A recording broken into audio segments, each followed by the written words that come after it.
एक बार की बात है, एक छोटे से गांव में, जहां सुख शांति से बसा था एक प्यारी सी लड़की। उसका नाम था रजनी, जो कि बड़ी उत्साही और दिल से निकले हुए थे।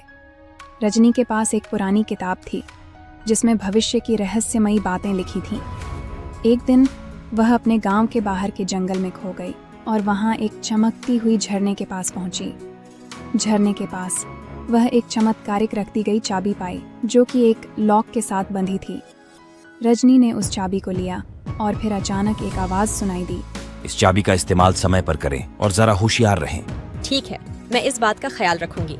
आपका धन्यवाद। रजनी को थोड़ी देर के बाद याद आया कि वह अपनी माँ के पास लौटना चाहती है और वह चाबी को अपनी जेब में डालकर वापस अपने गांव की ओर बढ़ी।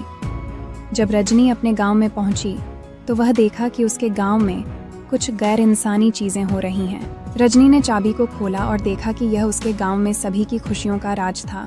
इस चाबी से मैं हमेशा गांव वालों की भलाई करूंगी। गांव वालों की खुशी ही मेरी खुशी है। वह चाबी का इस्तेमाल करके अपने गांव की सभी समस्याओं को सुलझाने में मदद करने लगी और उसने अपने संबंधियों और गांव वालों को खुश और संतुष्ट देखा। परंतु एक दिन रजनी ने चाबी का इस्तेमाल एक गलत काम के लिए किया और उसने इससे अपने गांव के लोगों को अत्यंत कठिनाइयों में फंसा दिया। रजनी को अपने गलतियों का एहसास हुआ और उसने चाबी को वापस देने का निर्णय किया। चाबी को लौटाने के बाद रजनी ने अपने गांव के लोगों से माफ़ी मांगी और वह देखा कि सच्चे और ईमानदार होने का महत्व है। और इस प्रकार रजनी ने सीखा कि जीवन की सबसे बड़ी धनी उसे बनाता है जो सच्चाई और ईमानदारी से जीता है।